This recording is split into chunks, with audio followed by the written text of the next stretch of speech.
सत्य को जानने के लिए वन में जाना अनिवार्य नहीं है। अपने निजी, पारिवारिक और सामाजिक दायित्वों का परित्याग भी आवश्यक नहीं है। सत्य तो सदैव हमारे साथ है, हमारे सामने है, किंतु हम स्वयं धीरे धीरे उस पे अपने क्रोध, अपने अहम, भय, विचार और महत्वाकांक्षाओं जैसे कई आवरण चढ़ा देते हैं। सत्य हमसे नहीं, हम स्वयं सत्य से दूर हो जाते हैं।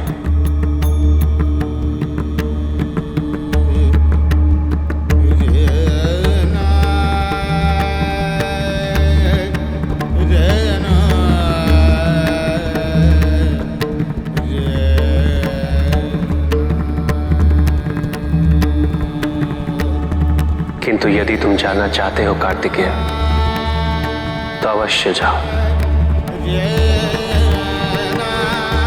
ये जीवन तुम्हारा है पुत्र, और तुम्हें अपना जीवन कैसे व्यतीत करना है, ये निर्णय केवल तुम ही ले सकते हैं। किंतु जाने से पहले अपनी माता से नहीं मिलोगे।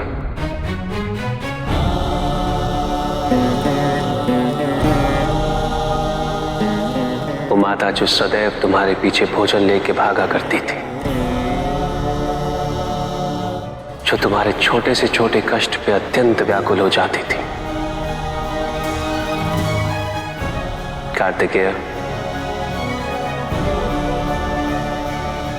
अपनी मां के उस रूप के दर्शन होने के पश्चात तुम्हारे मन में जो विचार उत्पन्न हो रहे हैं, वह स्वाभाविक है।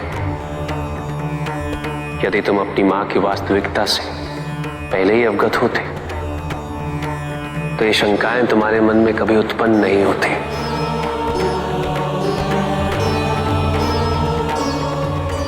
किंतु अब समय आ गया है पुत्र, तुम अपनी माता की वास्तविकता जाने बिना सत्य तक नहीं पहुंच सकते। इसीलिए आज मैं तुम्हें उनके विभिन्न रूपों से परिचित कराता। इसी में निहित है समस्त सृष्टि का ज्ञान।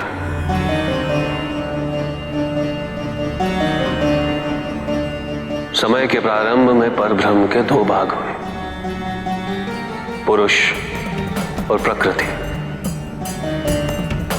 पुरुष ने अपने आप को तीन भागों में विभाजित किया, सृजनकर्ता ब्रह्मा, पालन करता विष्णु और विलीन करता मैं। इन तत्वों को शक्ति प्रदान करने हेतु प्रकृति ने स्वयं को तीन भागों में विभाजित किया, लक्ष्मी, सरस्वती तथा शिवा। इन तीनों शक्तियों के तीन तीन रूप बने, जो तीनों प्रकार से सृजन, पालन और हरण का कार्यभार संभालते हैं। इनके ये 9 रूप ही 9 दुर्गा हैं।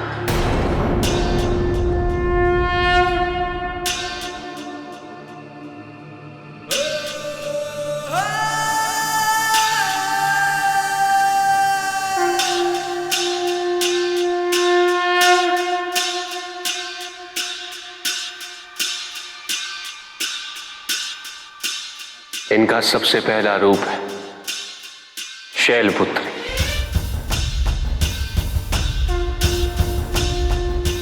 शैलपुत्री अर्थात पर्वतराज हिमावन की पुत्री। इनका वाहन वृषभ है और इसी कारणवश इन्हें वृषारुधा के नाम से भी जाना जाता है।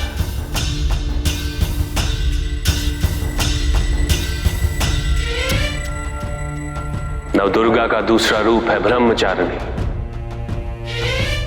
ब्रह्म अर्थात तपस्या,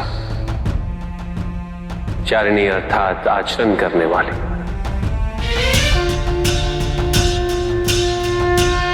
ये रूप उस ज्ञान व आचरण का प्रतीक है जिसके माध्यम से इन्होंने मुझे अपने पति के रूप में प्राप्त किया।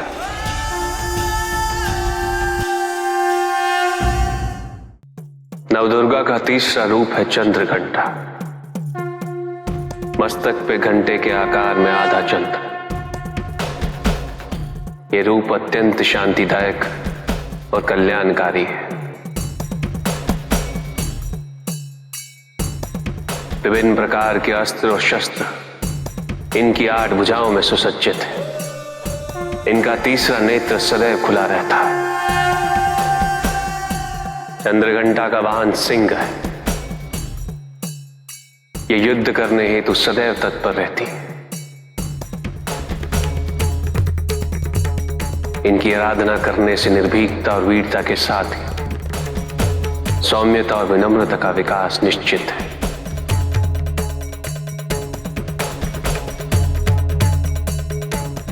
ये जो मृत्यु देती है वो सुख कारक और निर्भय अवस्था में होती है।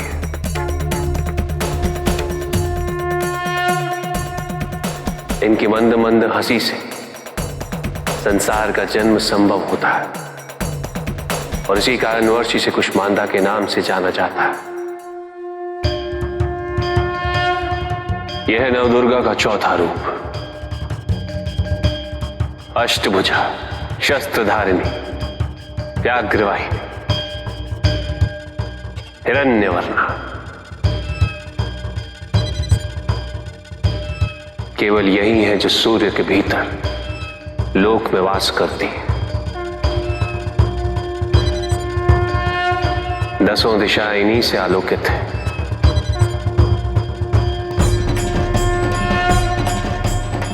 जिनकी कृपा से मूर्ता भी ज्ञान सागर में परिवर्तित हो जाती है, वो है स्कंद माता, अर्थात तुम्हारी माता। नवदुर्गा का 5वां रूप सिंह वाहिनी।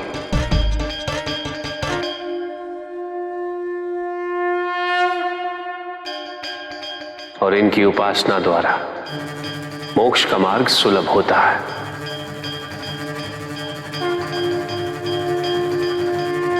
जिस रूप में इन्होंने महिषासुर का वध किया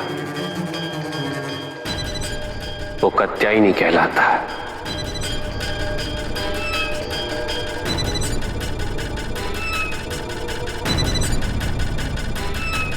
इनकी आराधना करने से अर्थ, धर्म, काम और मोक्ष फलों की प्राप्ति होती है।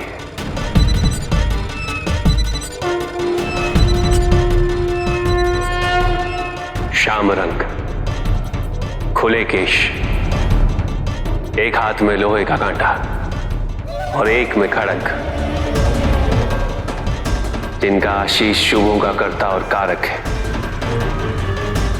ये रूप कालरात्रि रूप कहलाता है। ये अंधकार का विनाश करती हैं। इनकी आराधना करने से असुरी शक्तियां भी भयभीत हो जाती हैं।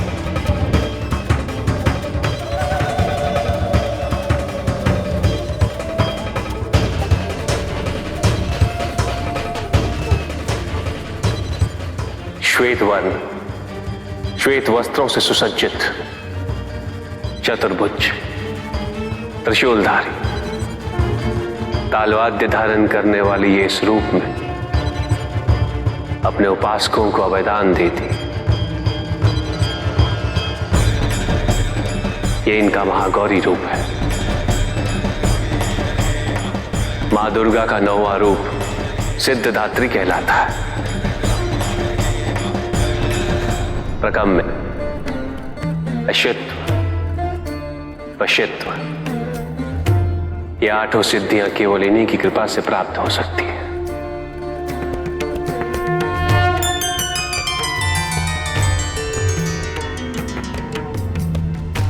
मेरा अर्धनारीश्वर रूप इनके सिद्धदात्री रूप की ही देन है।